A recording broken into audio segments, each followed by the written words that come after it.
Hi everyone, I know it's been a while. There are a few contributing factors there. First of all, my lovely and understanding partner works from home a lot more now. So while she is in, I get very self-conscious if I'm doing a video and if I'm speaking at length. She probably can't hear me most of the time, but in my own head, I think, oh my God, she's listening. She can hear the nonsense that I'm spouting on video. So I don't do the videos unless I'm here on my own. And second, I was waiting for post, and then I had a bumper amount of post, but it was around a week off for a holiday, so I didn't do anything then. That's it. Now, before I do get to the post, I have a lot more due this year.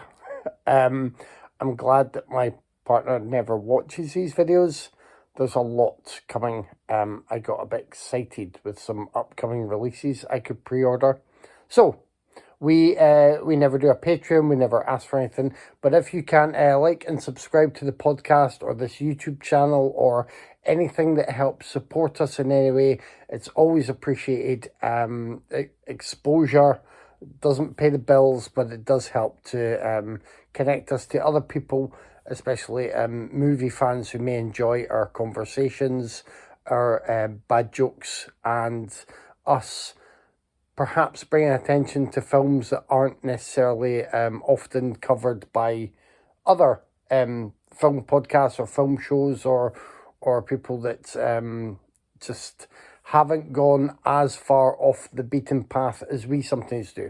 Not, there are many film podcasts out there that do travel down some dark and strange alleyways, but there are many, many, many more that don't. A lot cover new releases, a lot cover very specific genres that they want to go for, which is great. It's just, we try and keep as wide and varied as possible, probably to our detriment sometimes, but that's it.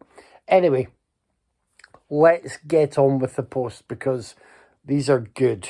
And when I say good, I mean good. I got my indicator selection last month.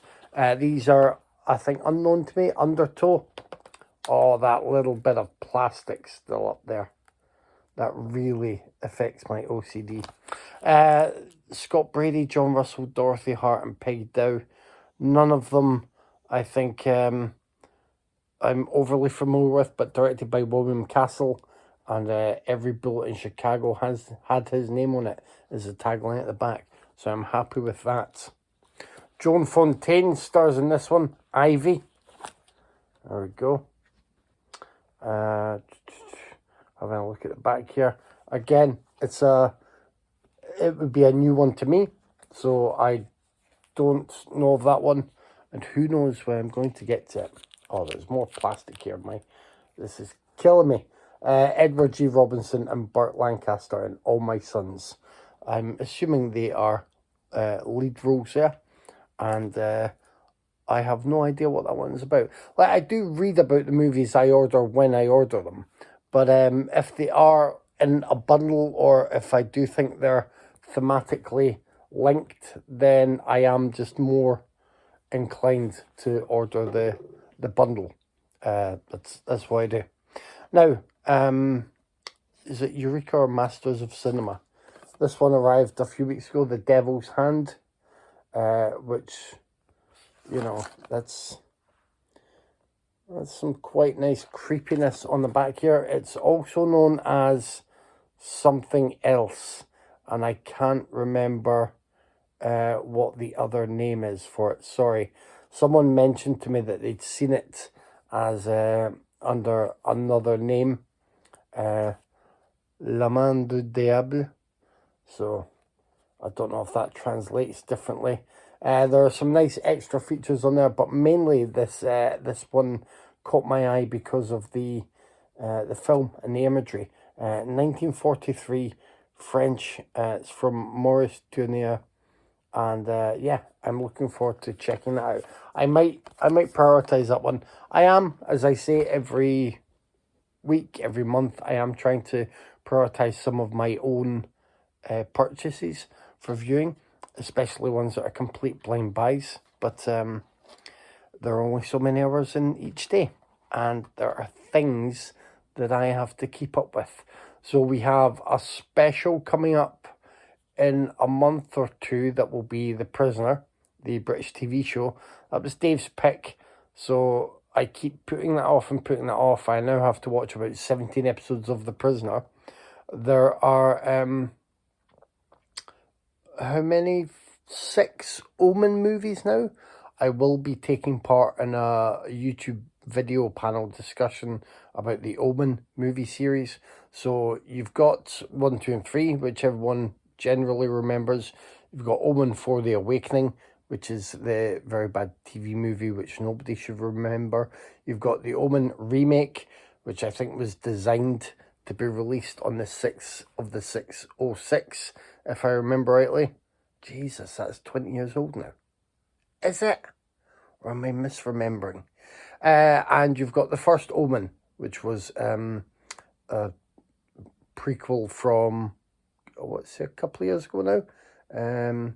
Which, yeah, I think that will be discussed as well. Maybe not as much as the other films, but I've got all that on my plate.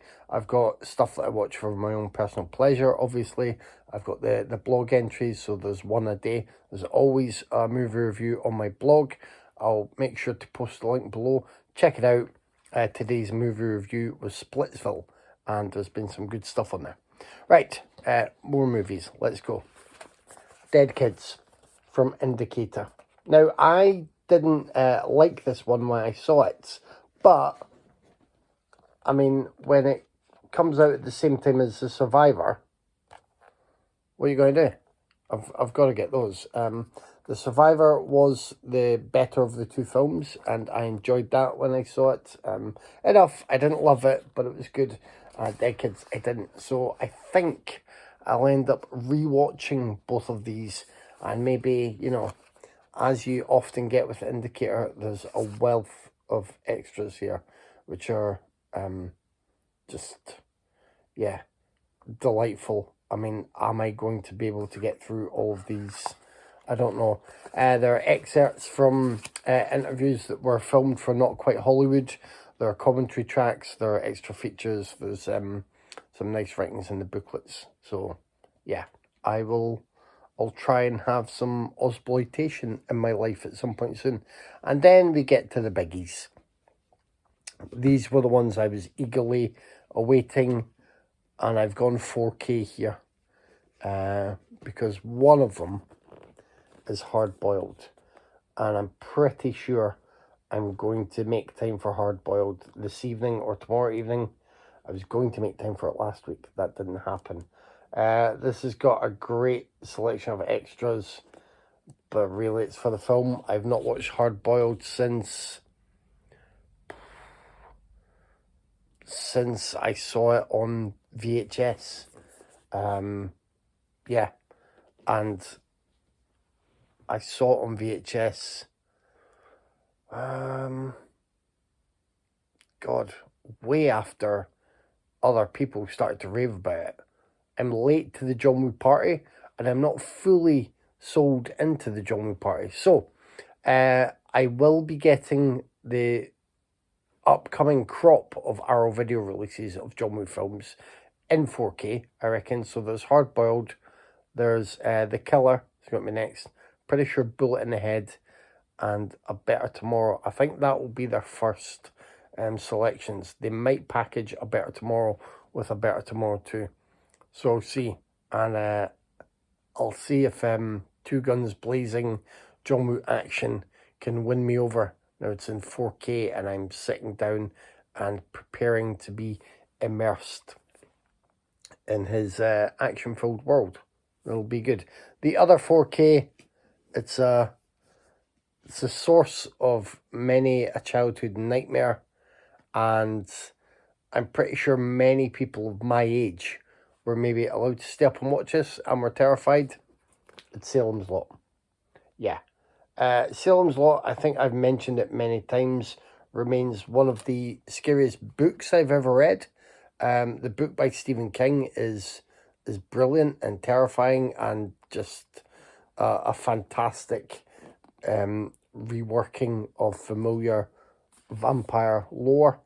The film, which, you know, I would forget for many years was a TV movie from Toby Hooper, is just, I mean, it's flawed in how you look at it now because of it being slightly dated in many ways from the, you know, from the main star, from David Sobey in there, to the fashions, to different things, different ways they had to show things as well. But it's probably still the best presentation of the tale. This has the disc one has the original TV miniseries version. Plays miniseries in 2 parts as per the original broadcast or as extended movie. This too has a theatrical version and a lot more extras. There's plenty in there, plenty, and I really look forward to digging into this. If I remember rightly, part 1 did end with the kid coming out of the coffin and the bite. But then that seems too early on in the tale, because you have the terrifying and unforgettable kid at the window in the second half. So that is him that came at the coffin, so it has to be. I'm sure that was the cut-off point. Anyway, it's traumatic. I'm not the only one traumatized by that. It's fantastic. I'm hoping it is a fantastic and gorgeous release. It is one that I'll need to obviously find a bigger time window for, but I think I can do that for Salem's Lot. Salem's Lot has always been quite special to me. I think there was a kind of bare bones DVD release years ago that I may have had at some point. If not, I've either owned that bare bones release many years ago and never replaced it, or I've possibly never owned it, and I'm glad now to have it. And as I say, I recommend the book to you, even if you've read more recent Stephen King books and you're not sure of his writing, and you can't always overlook his failings, because he does have a few. Salem's Lot is up there with one of his best. That's it. I'll leave it for now. I could go on and on. I've been to the cinema a few times in the past week or two. There's some good stuff out there. There's some good stuff that we'll be discussing on the podcast. I hope you tune in. We've had some great conversations lately.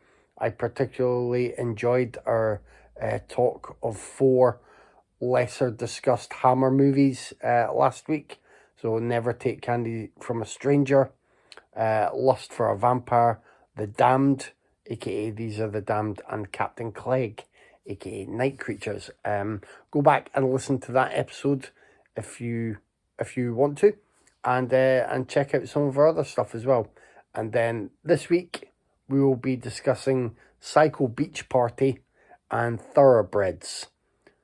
2 very different films, but is there a common thread between them? Maybe. Anyway, take care. Bye.